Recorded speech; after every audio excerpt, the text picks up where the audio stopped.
오늘은 그 일본의 거품 경제와 미친 게 일본의 거품 경제와 미친 게 요 제목으로요. 이시하라 신타로 저의 노라고 말할 수 있는 일본을 리뷰해 보도록 하겠습니다. 이게 책 표지고요. 노라고 말할 수 있는 일본 이렇게 제목이 되어 있고 일본 이게 중의원 의원 석원 신태랑 이게 이시하라 신타로고요. 한양대학교 대학원장 김용훈 해설 이렇게 돼 있어요. 이 책이 1989년에 출간되었고요. 한국에서는 90년도에 이제 출간되었는데요. 1989년은 일본 거품 경제가 최고에 달할 때 그때입니다. 그러니까 최고점 찍기 직전에 그러니까 막 상승기에 막 용솟음 치고 있을 때 그때 이시하라 신타로가 그 일본의 자신감을 표현하면서 그 미국의 노라고 말할 수 있어야 된다. 라는 취지로 이 책을 출간을 했습니다. 그래서 인기를 끌었고요. 그 시대의 단면, 일본의 단면을 보여준다는 점에서 의미 있다고 봐야죠. 그렇게 보면은 이시하라 신타로는 누구냐? 이시하라 신타로는 망언 끊이지 않는 이시하라 해서 2003년도 기사죠. 기사인데 이때도 이미 많은 이제 발언이 문제가 되었습니다. 그러니까 대표적으로 보면은 한일 합방은 조선인들의 총의로 이루어졌다. 그리고 중국인들은 무지하다, 무식하다, 뭐 멍청하다 이런 취지죠. 그리고 또 보면은 될 수만 있다면 히틀러가 되고 싶다. 히틀러. 그 나치로 해가지고 유대인 학살했죠. 또 중국인의 흉악한 범죄가 일본에서 만연하는 것은 민족적 DNA 때문이다. 그래서 그 유전자 얘기로 이제 몰고 가면서 이제 인종주의 쪽으로 가고 있죠.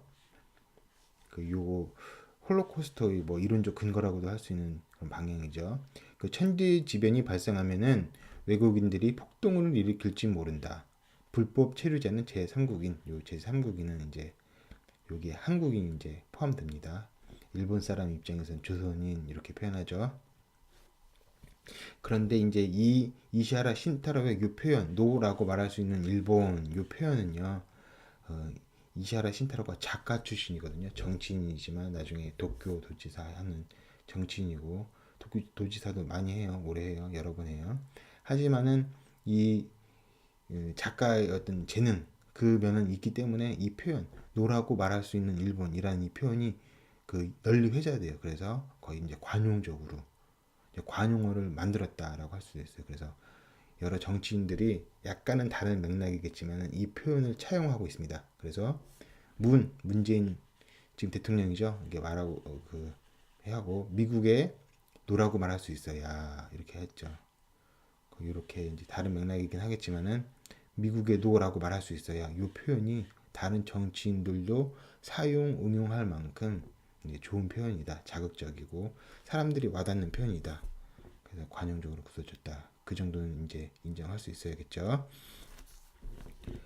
그 내용을 보면은요 초반에 이제 해설자가 해설을 한 게 있습니다. 그것도 인사이트가 있기 때문에 인용을 해요. 1960년대 후반에 시작된 미일의 무역 마찰은 일본이 수출을 많이 하죠. 그 다음에 미국이 많이 사주고요. 왜 그렇게 해줬냐? 미국이 이제 일본을 통해서 이제 소련을 이제 저지를 한 거죠. 소련 저지한 거죠. 초기에 섬유, 철강, 컬러 TV, 반도체 등의 순으로 끊임없이 개별 상품에 관한 미국 내 시장에서 일본 상품 점유율을 문제 삼아오면서 시작됐다. 그러니까 일본 상품 점유율이 너무 많잖아. 이렇게 얘기한 거죠. 일본은 그러한 문제들을 한 가지씩 대응해 왔다. 그런 사이 1985년에서 1986년에는 1인당 GNP가 미국과 같게 된다. 미국과 막 대등해지죠, 막.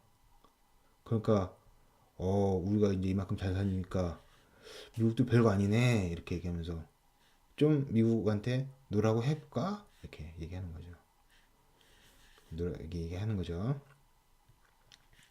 동시에 1985년 미국은 최대의 채무국이 되고 일본은 최대의 채권국이 된다. 미일의 경제력이 역전된 것이다. 그래서 이제 프라자 합의하죠. 그다음 이에 초조해진 미국은 1985년 9월 G5 프라자 합의 이후 급격한 엔고 정책으로 일본의 수출력을 격감시킬 것을 시도한다. 근데 여기서도 일본은 또 한 번 역전을 한다. 단기적으로는 역전을 하죠. 그 환율을 조정하면서 그 돈들이 일본으로 쏠려갑니다. 그러면서 거품이 만들어져요. 일단 그건 이제 얘기하고요. G5 프라자 합의 후 불과 1년 2개월 사이에 일본 경제는 엔고에도 불구하고 성장한 것이다. 이렇게 돼 있죠. 그다음에 일본은 엔고를 이용하여 미국의 부동산을 사들였다. 그래가지고 뭐 자부심이 뭐 상처를 입었죠. 미국이 특히 엔고가 오히려 일본 경제 제재를 강하게 만든 거다. 이렇게 그 당시에 90년도에 당시에 이제 이, 이 해설자가 봤던 그 풍경을 이렇게 그리는 거죠. 이런 관계가 있었다. 그다음에 이제 해설자가 또 얘기를 하세요. 이 책의 저자 이시하라 신타로는 국수주의적인 지식인으로서 한때 일본의 전 세대를 대표하는 문화인으로 인기가 높은 작가였었다. 그는 보수적 성향과 이제 인기로 보아가지고 앞으로 국무총리가 될 가능성도 매우 높다. 그렇지만 총리는 되지 못했어요. 지금까지. 그다음에 일본 도쿄 거기서만 하고 최근에 은퇴했어요. 그가 미국에 대해서 노라고 말한다는 것은 대부분 보수적 일본인들의 심리를 대변하고 있다고 해도 좋을 것이다. 한국은 미국이랑 전쟁은 한 적이 없죠. 서로 싸운 적은 없죠. 하지만 한국은 미국이랑 같이 전쟁을 한 적이 있죠. 6.25하고 베트남 같이 전쟁을 했죠. 근데 미국 입장에서 보면 일본은 자기들과 싸운 적이 있었어요. 그렇기 때문에 일본 보수에서는 이제 반미가 의외로 정서적으로 강하게 깔려 있습니다. 어쩔 수 없이 미국이랑 같이 가지만은 그 속에는 적대감이 있어요. 일본 사람들의. 그러니까 이렇게 대조할 수 있겠죠. 한국은 보통 보면은 이제 진보 쪽이 반미가 있죠. 진보 쪽에 반미가 있는데 그 일본은 보수 쪽이 오히려 반미 성향이 더 셉니다. 전쟁도 했었고. 그래서 이시하라 신타로도 반미책이죠. 이 반미책이라고 할 수 있죠. 노라고 말할 수 있는 일본 이렇게 누구한테 노라고 얘기하냐? 미국이죠, 미국은 지나치게 일본의 경제 성장을 시기하고 있다는 것이다. 한때 미국이 기침만 해도 일본은 감기가 걸린다고 할 만큼 조심했던 일본이 서서히 큰 소리를 치게 된 것이다. 이제 서서히 삐딱선을 타는 거예요. 노라고 말할 수 있으면 안 돼. 꼭 예스만 말해야 돼. 우리가 이제 뭐 돈도 더 잘 버는데 얘네들 빚도 우리 많고 그랬잖아. 그래서 또 프라자 합의 니네들이 하라는 대로 했는데 더 우리가 더 잘 사네. 뭐 이런 식인 거예요. 삐딱선 타는 거예요. 일본이요. 미국의 압력에 순종해온 일본은 스스로의 실력을 인식하고 이제 미국에 대해 할 말을 하자는 것이다. 이 책의 이제 취지를 이렇게 본 거예요. 그래서 이 해설자는 일본 사람들의 보수 심리 있잖아요. 반미 보수 심리를 이 책이 대변하고 있다고 이제 보신 거예요. 실제로 있습니다. 2차 대전 전승국은 미국이었고 자본주의 원주도 미국, 압도적인 자원과 과학기술을 지닌 미국, 굶주렸던 일본에게 원조를 주고 경영의 노하우와 일본에게 QC를 지도했던 것도 미국이었다. 뭐 퀄리티 컨트롤 그 정도 되겠죠. 뭐 관리 이런 거, 관리 기술 같은 거.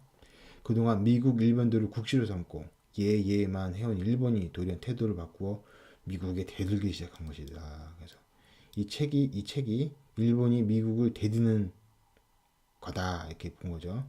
미국 여론은 들끓었다. 더 이상 일본의 성장을 용서할 수 없다고 했다. 그러나 일본은 또한 미국에게 이제 제대로 자신의 실력을 인식하고 오만을 버리라고 한다. 이렇게. 그래서 일본의 상황, 미국의 상황, 경제적인 문제로 인해 가지고 일본을 너무 많이 캐주니까 일본이 이제 대들고 있는 상황. 그래서 미국이 이제 손 봐준다고 하면서 1차로 프라자 합의했는데, 그래도 프라자 합의 이후에 바로 폭락한 게 아니에요. 프라자 합의 이후에 오히려 성장했어요. 성장. 일본이 더 잘 나갔어요. 그래서 그러니까 이제 이시하라 신타로가 노라고 말할 수 있는 일본이 이렇게 나온 거예요. 프라자 합의 이후에 곧바로 꼬꾸라진 게 아닙니다. 잘 나갔어요. 그래서 더 거만해져 버린 거예요.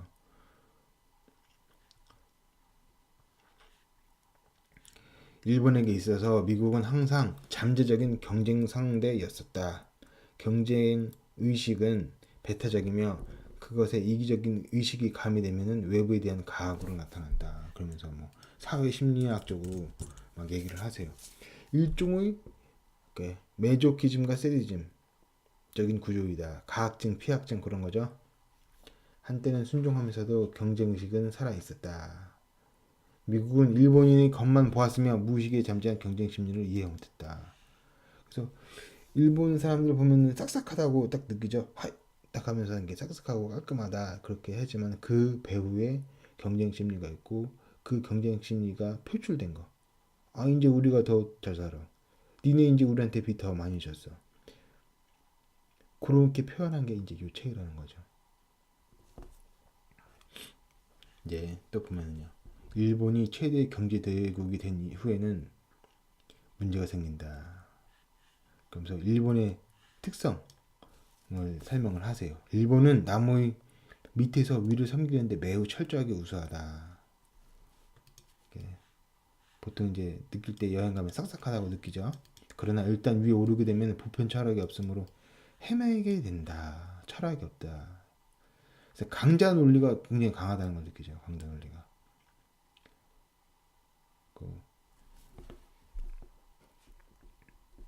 강자 논리는 이제 원칙이 아니죠. 그냥 원칙이 아니라 이기면 이긴 게 강한 거, 이긴 게 옳은 거 이렇게 되는 거죠. 옳은 게 옳은 게 아니라 이기는 게 옳은 거, 이기는 게 강한 게 옳은 거 이런 식으로 가는 거죠. 그래서 그런 걸 느낄 수 있어요. 좀 다르다는 걸. 그래서 그 뭐 강한 게 옳은 건 아니지만 또 그렇다고 해서 약한 게 옳은 건 또 아니죠. 강한 게 옳다. 약한 게 옳다. 그러면 이제 다 강한 척 하려고 그러겠죠? 약한 게 옳다고 그러면 다 약한 척 하려고 그러겠죠? 근데 옳은 게 옳은 거죠. 약한 게 강한 게 아니라 그 문제가 아니라 옳은 게 옳은 거잖아요. 뭐 철학이 이제 없다. 그래서 어떤 사람은 그래요. 일본은 그 원칙 위에 서 있는 나라가 아니라 그냥 그냥 열도 위에 있는 서 있는 나라다. 좀 어떻게 보면은 그냥 힘의 질서 여기에 그냥 힘의 질서와 이제 대세는 또 원칙과도 다르죠. 원칙이 있으면 원칙을 붙들고 대세에 저항도 할 수 있고 그런 건데 원칙이 없고 대세만 따르고 힘만 보면서 쑥 몰려갔다가 쑥 갔다가 그런 게 이제 대세 따르는 거죠. 그런 거로 이제 잘하는 게 이제 일본이라는 거예요. 그 실제로 그런 게 좀 있습니다. 있어요. 일본의 원형과 그 역사 전개 과정에서 본 바와 같이 패전 당시 뭐 공외병이 치유되자 언제 일본인들에게 모외병이 걸릴지 알 수 없다. 이게 이제 공포, 외부에 대해 공포하는 거, 그 다음에 외부를 모욕하는 거. 외부를 지나치게 무서워하다가 또 외부에 대해서 지나치게 막 모욕하고 멸시하고 경시하고 등한시하고 하대하고 이런 태도요. 앞으로 일본이 계속적으로 성장해 가면 필연적으로 그 병은 발병할 것이며 그래서 예측을 딱 해요. 이게 발병할 거다. 일본 이 병이 발병할 거다. 그러면서 이제 해설하시는 분이 얘기하시는 거예요. 어쩌면 노라고 말한다는 외침도 그 병의 시초다. 이렇게 말씀하고 계세요. 그러면서 이런 이시하라 신타로의 태도가 2차 세계대전 있잖아요. 그때 일본 보수파의 주장과 비슷하다고 또 이제 말씀을 하세요. 취지가 엄청 잘 나가고 있으니까 힘이 세지니까 붙어볼만 하다 또 그런다는 거예요. 그러면서 그 미국 입장에서 이제 얘기를 또 하세요. 미국에게는 일본이 갑자기 오만해진 것으로 밖에는 보이지 않는다. 이렇게 얘기를 하십니다. 여기까지가 이제 해설 내용이에요. 그럼 이런 해설이 맞습니다. 거의 맞아요. 다 맞는 말씀이에요.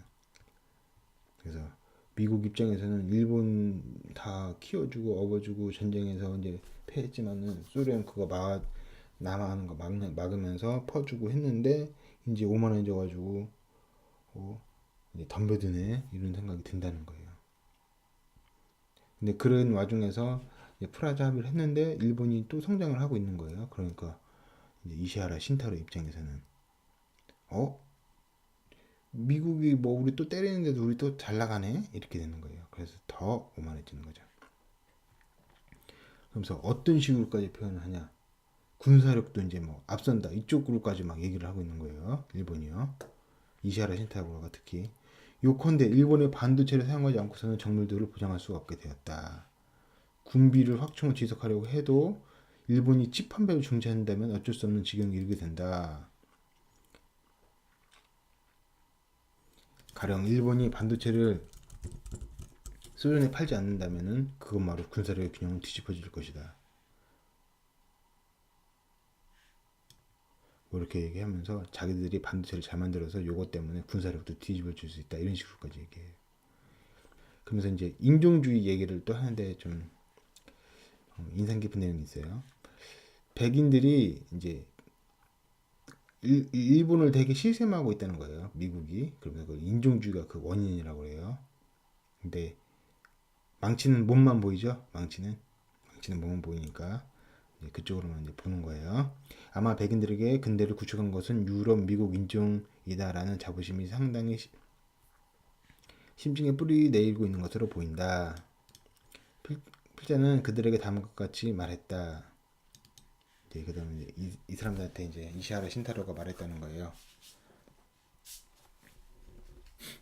분명히 근대는 백인들이 만들었는지도 모른다. 그런데 그 유산의 자부심이 여러분들은 자만하고 있는 것이 아닌가? 근대 이전 예를 들어 이제 이 예가 특이해요. 징기스칸은 유럽을 석권했고 유럽 각지의 성을 불태우고 강간 약탈 등 참혹한 짓을 했지만은 그 당시 백인들은 몽고인의 흉내를 내어 머리를 짧게 자르고 눈썹을 빌었으며 안짱 다리로 걸었다. 그러니까 강자를 좀 따라하는 그런 그게 있었다 이런 거죠. 이제 요런 이제 동양 인종적으로 얘기를 하면서 이제 징기스칸 얘기를 꺼낸 거예요. 요컨대 비틀즈와 최근에는 마이클 잭슨, 스팅의 흉내를 내는 동양인이 있는 것과 마찬가지로 몽고풍은 당시 최첨단 유행이 되어 백인 여성도 징기스칸풍에 매료되었다 이렇게 얘기를 하고 계세요. 그러면 그 군사력이 강한 그거 강한 그 세력이 유행을 하고 그거에 이제 따라가는 면이 있다. 이제 그거를 이제 알 수가 있겠죠. 경제력이나 군사력이 강한 강대국의 그 스타일을 많이 따라한다. 요걸 통해서 이제 볼 수가 있어요. 징기스칸. 또 내용 보면은요. 그 엄청 심한 얘기를 해요. 이시하라 신타로가. 이런 식으로 이야기를 했기 때문에 일본이 잃어버린 20년을 이제 맞은 겁니다. 뭐 거칠게 이야기하자면은 일본이 미국과 맞짱 떠보자, 한번 해보자 하다가 얻어 터진 거예요. 그래서 잃어버린 20년이 왔고 거품도 어떻게 보면은 설계를 한 거다 이렇게 얘기할 수 있죠. 그럼 뭐냐? 일본은 미국과 한번 경제적으로 또 싸워보려고 했던 거예요. 일본은. 그래서 부동산 거품이 낀 거예요. 그래서 부동산 거품 끼고 사람을 높이 들었다가 방바닥으로 탁 떨어뜨리면은 다치죠. 살짝만 들었다 살짝 놓치면은 덜 다치죠. 그런 거랑 마찬가지로 거품을 껴가지고 일본을 번쩍 든 거예요. 미국이. 그 다음에 팍 놓은 거예요. 다치라고. 왜? 일본이 미국이랑 맞짱 뜨려고 하니까. 싸우려고 하니까. 한국은 그 정도까지는 아니죠. 경제력이 그 정도까지 안 됐고. 그리고 한국은 IMF로 이미 구조조정을 했죠. 맞았죠. 그러니까 일본의 부동산이 반토막된 거는 거품, 그다음에 미국에 대한 대항 요거 때문에 반토막이 됐다는 거예요. 한국은 IMF 이미 맞았고 그리고 경제력이 있어서 미국에 대항하는 건 아니죠. 그렇게 대항한다 이것까지는 아니잖아요.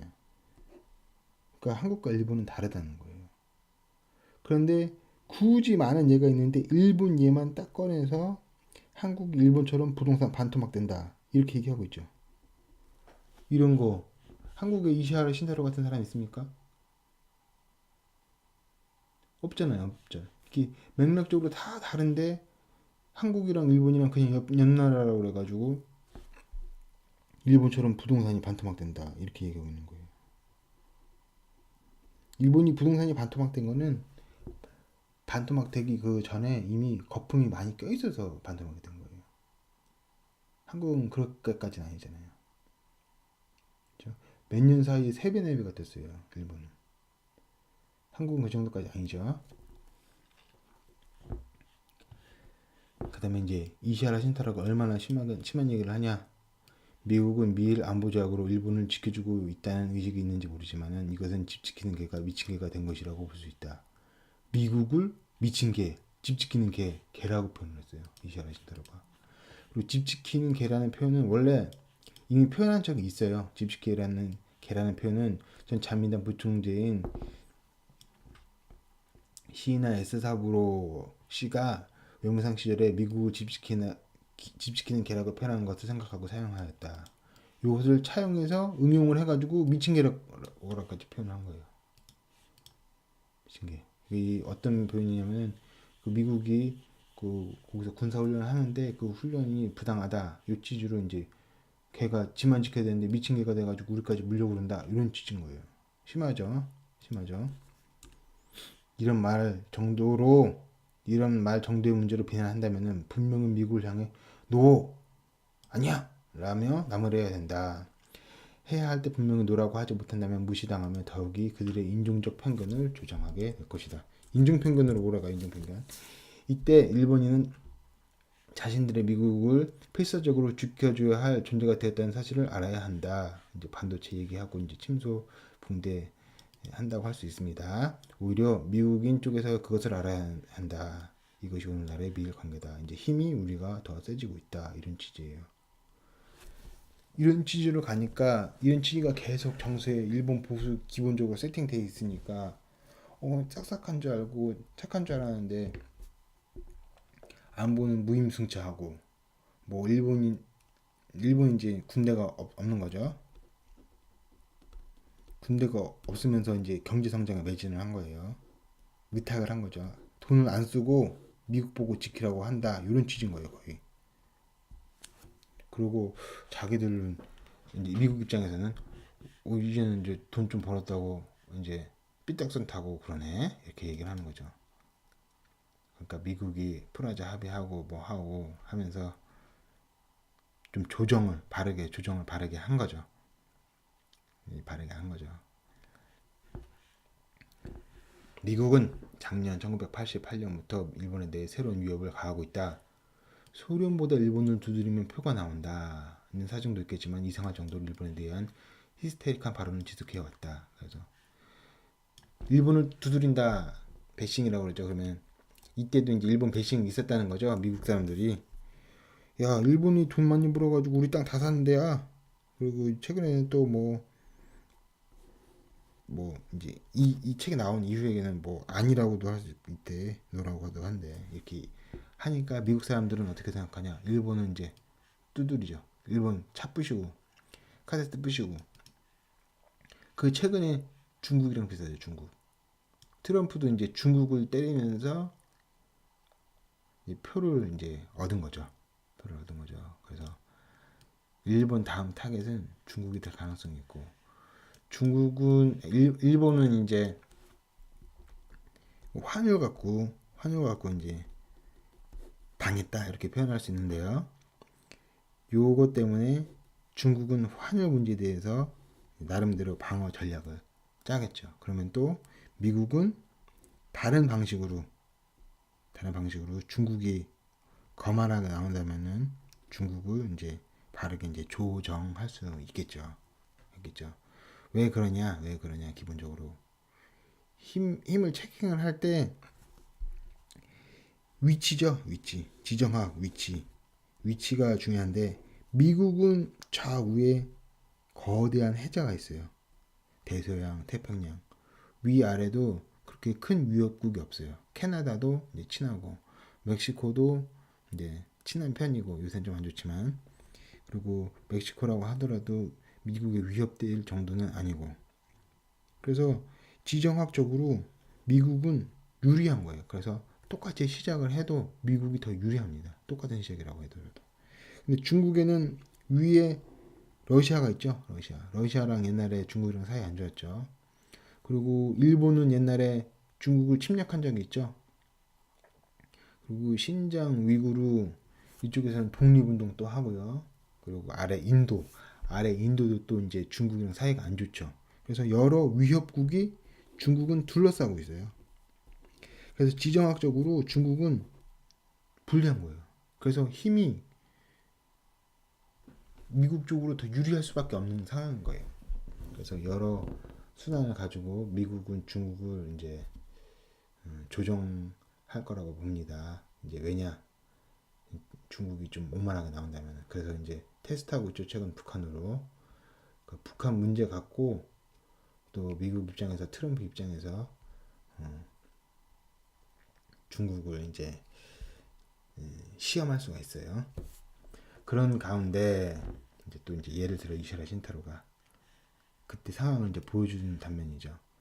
그들과 토론을 했는데 필자는 미국 의회가 냉정하게 사물을 논의하는 것으로 보이지 않는다 하면서 예를 들면 어느 국회의원은 상을 벗어 해머를 휘둘러가지고 망치로 국회의원이 탁상 위에서 일본제 도시바 라디오 카세트를 두들겨 부쉈다.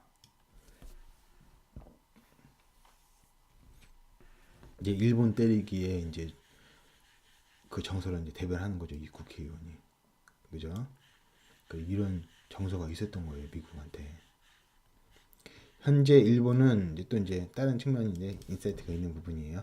현재 일본은 유행가가 현재 일본의 유행가가 동남아시아에서 크게 유행하고 있지만 이것은 문명적으로 전후 미국의 팝송이 일본인의 정서를 만들고 미국에 대한 동경을 불러일으키고 또한 전후 부흥기 이후에 소비사회를 만든 것과 마찬가지 흐름이라는 생각이 든다. 뭔 소리냐?